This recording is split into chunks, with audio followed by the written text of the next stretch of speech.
afternoon, America. I am Gabby, and this is my co-host, Katie. Welcome. Welcome, Katie. Welcome back. Thank you. Man, it is such a great day outside. It is. It's nice to see the sun coming out a little bit. It is. It is. Well, thank you, America, for tuning into Channel 12 News on TCC. In today's news, we talk about the war on drugs and considering how we, the American public, criminalize substance use and how this is the only mental illness condition that we have criminalized in America. How have we done our part in today's society to help those who are struggling with substance abuse disorder? So considering how substance use and substance possession laws differently are applied through the college kids, kids that are predominantly black and brown culture, depending on the low social economic status, and the cocaine versus crack cocaine epidemic. So we must consider these implications of these large-scale public policies on the individuals lived their lives and the experience on our clients. Yeah, I agree. It's just crazy out here. Well, let's take a look. The war on drugs has disproportionately imprisoned our minorities on drug charges. There are many aspects of the war on drugs that makes an improvement to our overall system failure challenging. The prison systems complicates this process not only socially but economically.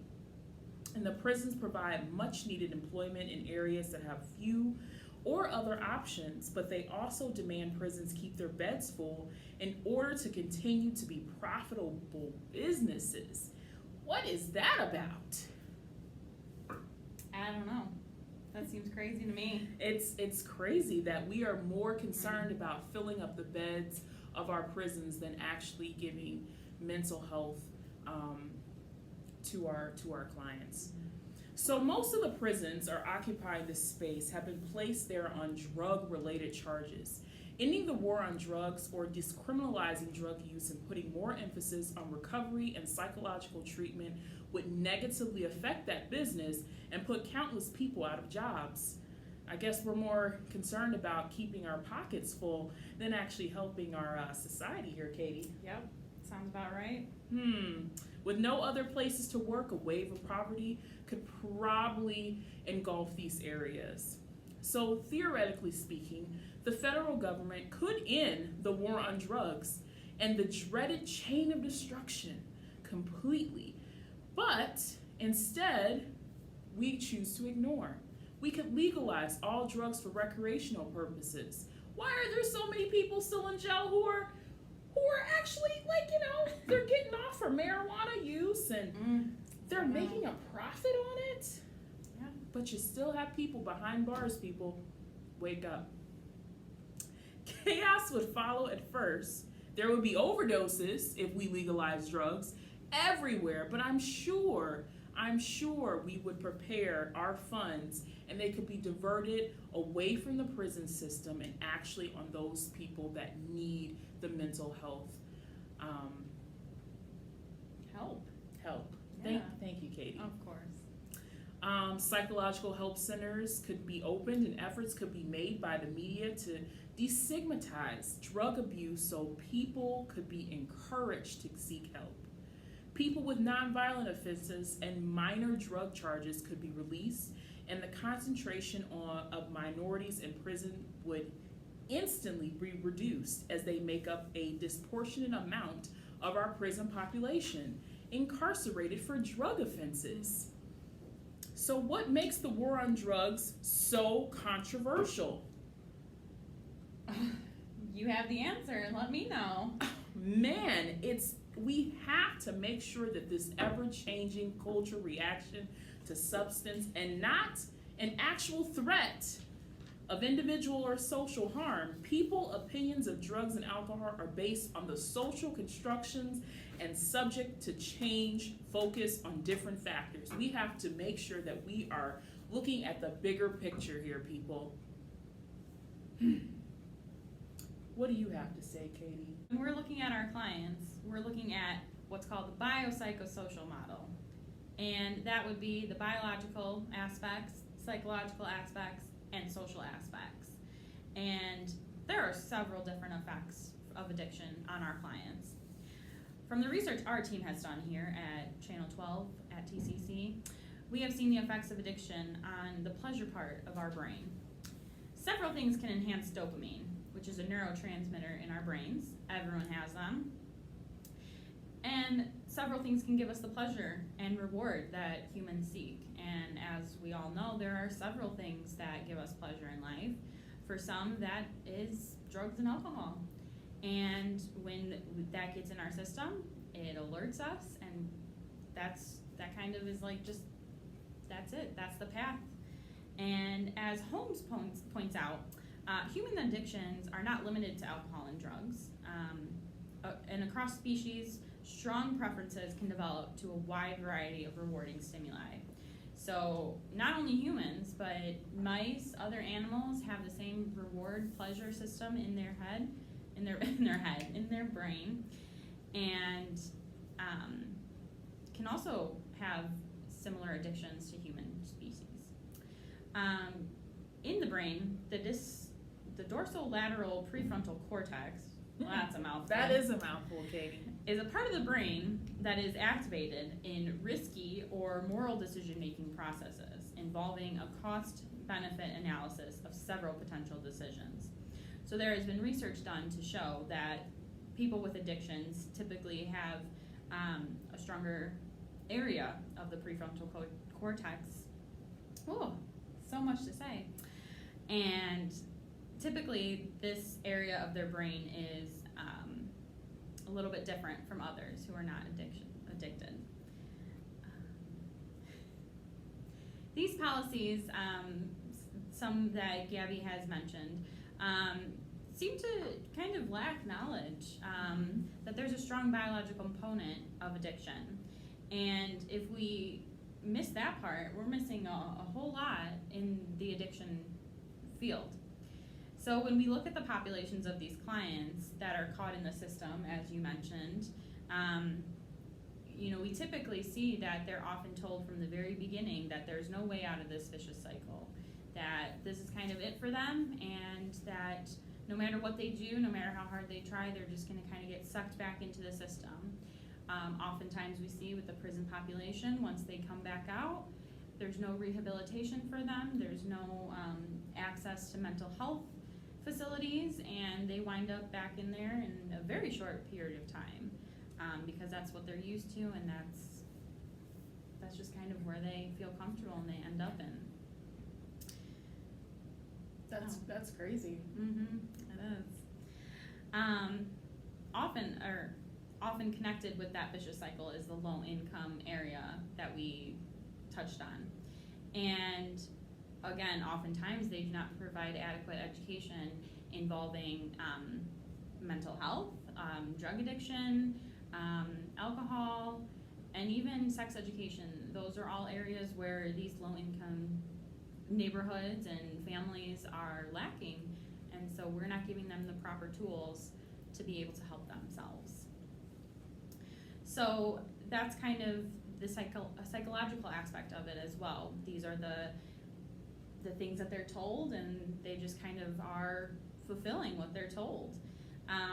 Oftentimes with the social aspect of it, it's similar. They fall into the peer pressure of others who have gone before them and have taught them these ways, and if they steer away from that, then they usually lose their social circle, their families, and so they feel connected. And drug addiction, alcohol kind of connects them in a way, and they have that bond, and they're afraid to break that.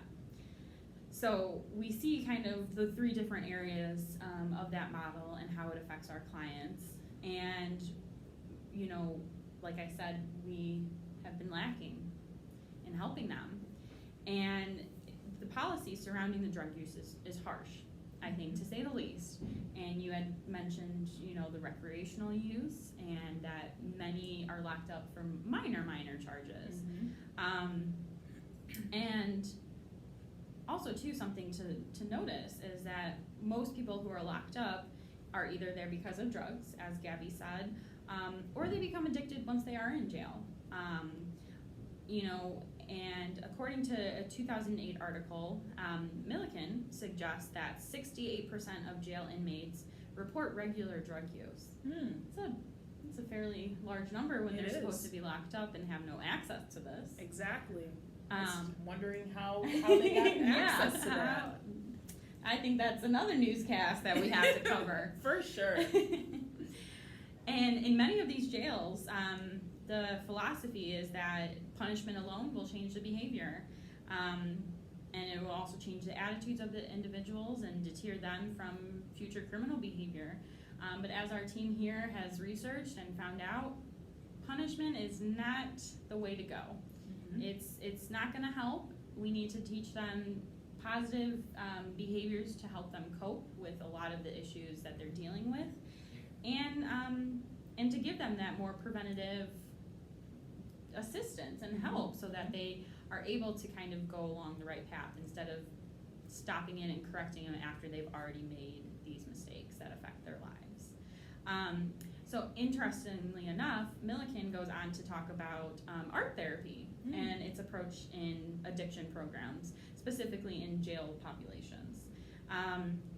He emphasizes that the importance of group work in addiction is,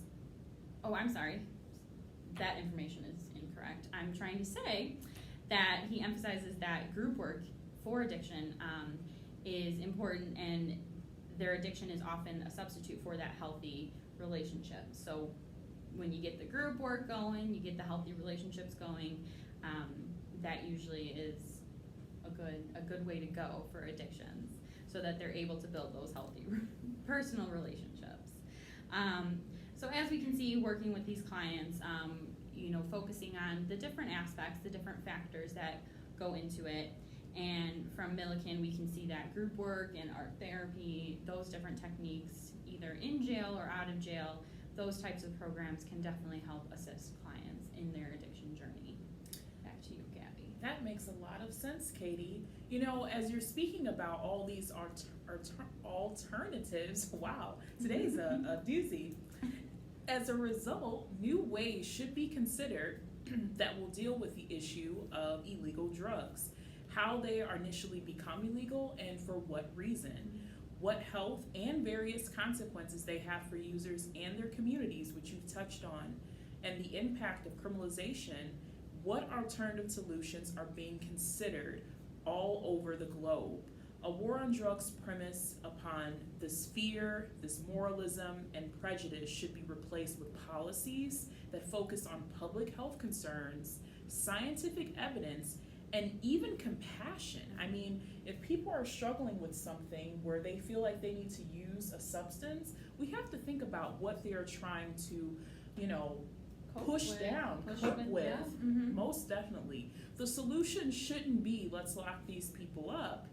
Therefore, let's just try to figure out how we can decrease criminalization instead of decreasing the effects of treatment and helping these mental patients.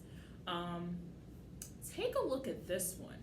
Black Americans are 4 times more likely to be arrested for marijuana charges than their white peers. And we were just talking about that earlier.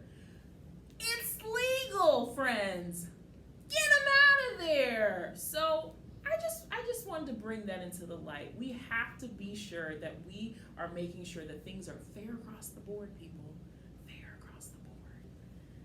But yes, so let's kick it on to our next news person today.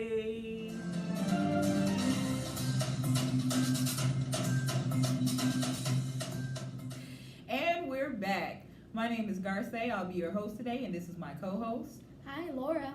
And we're going to be talking to you more about the war on drugs. I'll be talking to you more about should addiction be criminalized. But first, we're going to have Laura talk to you more on Disparities between blacks and whites.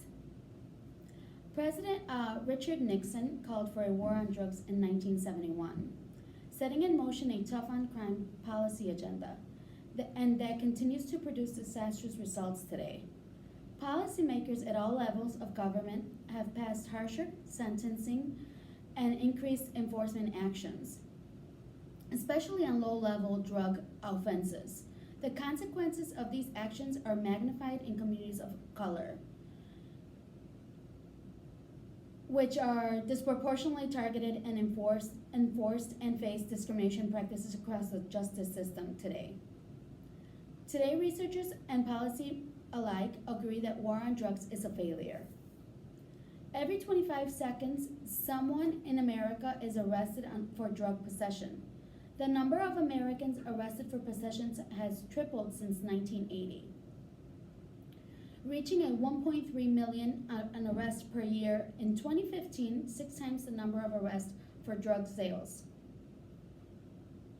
1/5 of the increased population of individuals is serving time for a drug charge. Another 1.5 million of people are on probation and parole for drug-related offenses. Incarcerating people for drug-related offenses has been shown to have little impact on substance misuse rates. Instead of incarcerating people with increased mortality from overdose, in the first 2 weeks after the release from prison, individuals are almost 13 times more likely to die than the general population. Can you imagine that? That's beyond me. That's a outrageous number. Jailing people is just not the solution, is it? I don't think it is, no. The leading cause of death among recently released individuals is overdose. During that period, the individuals are 129% at a greater risk of dying from overdose than the general public. Black Americans are 4 times more likely to be arrested for marijuana charges than their white peers. In fact, Black Americans make up nearly 30% of all drug-related arrests, despite accounting only 12.5% of the substance users. Oh my goodness. That's crazy. It's unreal. Black Americans are nearly 6 times more likely to be incarcerated for drug-related offenses than their white counterparts, despite equal substance usage rates. Almost 80% of people serving time for federal drug offenses are Black or Latinos. In state prison, people of color make 60% of those serving time for drug charges. In the federal system, the average Black defendant convicted of drug offenses will serve nearly the same amount of time as somebody serving time for violent crimes. Somebody for drugs would be serving 58.7 months. 58.7 months? And somebody serving time for a violent crime would be serving only 61 months in prison. Wow. Which makes it unrealistic. The crimes just don't match. It doesn't. It doesn't match the crime. Mm-hmm. People of color amount to 70% of all defendants convicted of charges with mandatory minimum sentence. Prosecutors are twice as likely to pursue mandatory minimum sentences for Black defendants than white defendants charged with the same offense.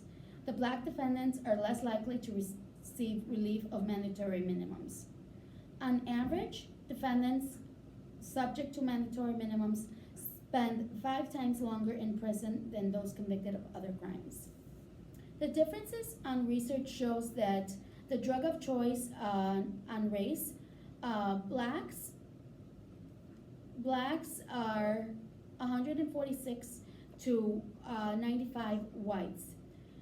Marijuana is 49% of what blacks would choose the drug of choice, and whites is only 10%. Marijuana is a lesser addictive drug than other harsher drugs, although they call marijuana a gateway drug.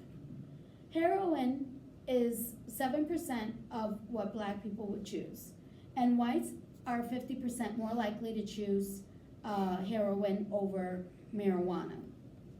Crack, blacks, 28% of them, which equals a total amount of 41, would choose crack, and whites are 13%, which is 13 people. All other drugs are 13% to a 24%. Ever injected, 14% of blacks and 60% of whites. It shows that blacks use drugs, but a lesser amount, like marijuana, a lesser addictive kind, and yet whites are not serving as long as black people are. I was just about to say, it doesn't sound like they're using less drugs but getting incarcerated more. Is that what you're finding in your research? That's exactly what's happening. Wow. So it sounds more like systemic racism is having a very heavy impact on the drug on the war on drugs. Basically, they're Yes. targeting more blacks and brown people than they are white people in this whole quote unquote, like I hate to keep saying that phrase, but the war on drugs. This doesn't seem to be about drugs, but it more seems to be about race. That's correct. But actually, research shows that police target ghettos and lower socioeconomic neighborhoods to fill their quotas, as opposed to just targeting drug use and drug sales. They're actually targeting certain neighborhoods because they're easier targets, and usually it's black or brown being targeted with that. Quite interesting. I have another chart that shows charge for most recent criminal event by race. The charge for possession is 20% of blacks and 15% of whites. In sales, it's been 27% blacks and 4% of whites. And others is 53% black and 80% whites. So that is a clear indication that blacks are being clearly discriminated for their drug use. Yeah, it does sound like it. It sounds like, because it seems like they're the ones who are selling are, you say 80% white, correct? Yes, actually sales is 4% whites. Those are people that have been charged with it. But blacks have Thanks for the been, clarification. 27% have been blacks that have been targeted. It doesn't say that it's only 4% of whites are selling, but only 4% of whites have been charged. Oh, they've been charged. Okay. With the sales. Okay. As opposed to 27% blacks. Okay. And it is not to say that that's only 27% of blacks that are selling, but that's a higher number than whites are being charged for. And are these low-level sales, or are these like kingpins, or? No, these are low levels because they're the easier targets. True. Okay. The easier targets. Yeah. What have you found in your research? Well, I found in my research that while the question is, should addicts be criminalized? And overall research says no. The first thing that I came up with my research is that, for one, 80 to 85% of the addicts that have already actually been arrested are not even getting the treatment that they deserve. So right there off the bat, that tells you that we're not even giving these people a chance to be rehabilitated. And if they're not being rehabilitated, then they have no chance in the world to even show that they can be sober. So because when you are using, this leads to erratic behavior, and it can lead to criminal behavior. So this starts a vicious cycle, because we have just the biology in your brain.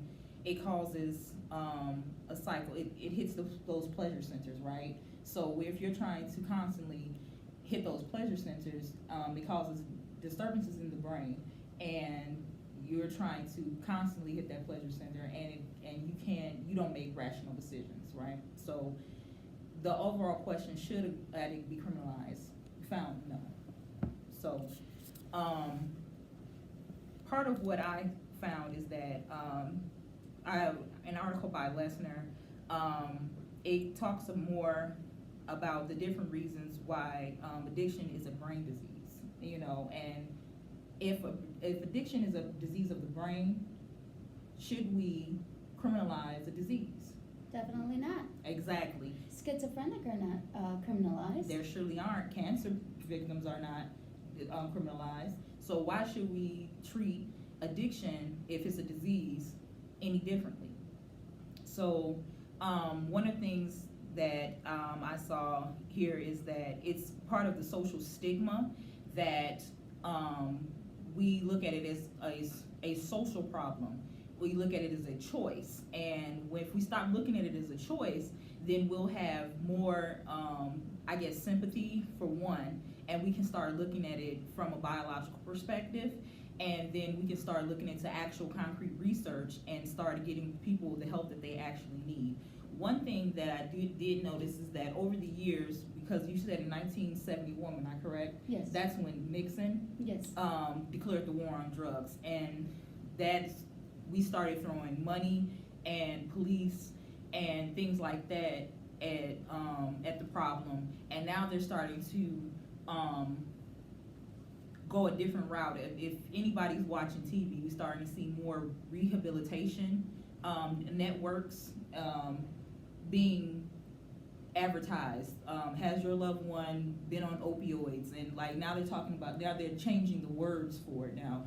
Loved ones, people that you care about. So we're starting not to look at people. We start to humanize this.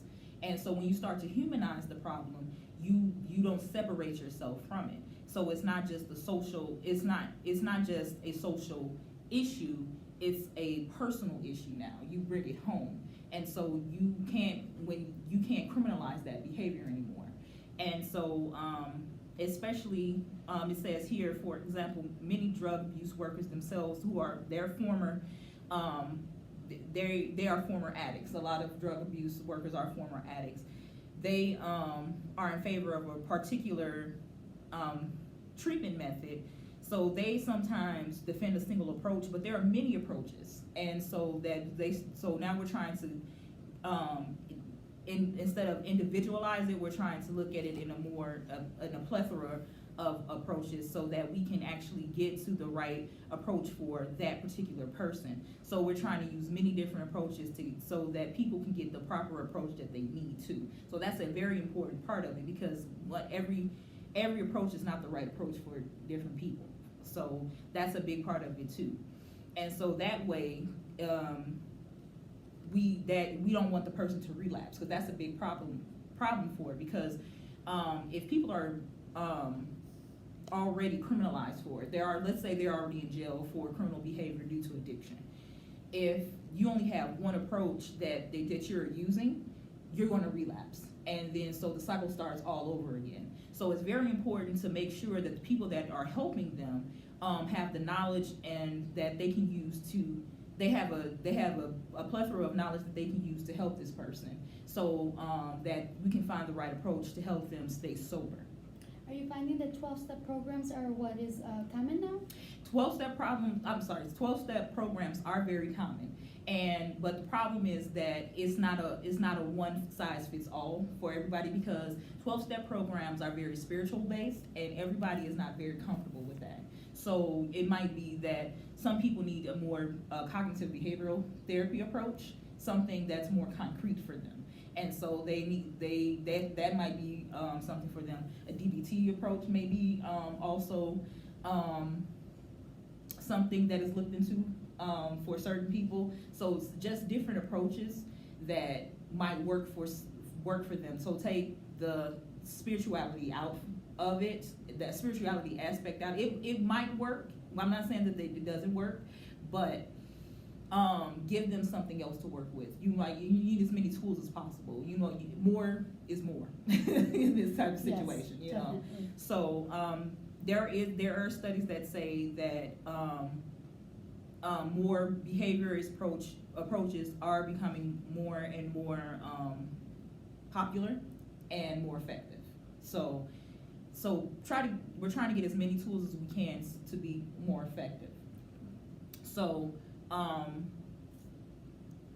then there's the question about medications, so like methadone and antipsychotic drugs. That is when you're talking about drugs in general, whether they be pharmaceutical or not, there's always a chance can it become addictive, because medications have withdrawal symptoms, whether they be mild or whether they be aggressive or not. And so they do, but they all affect the brain in different ways. And so when you're talking about that, is you have to consider the benefits and the cons to each and every one of them. However, when you are looking at that, all you have to do is, when you under the care of a doctor, you take that into consideration, and you have to outweigh the benefits of it. And so you have to do what you have to do, basically. And so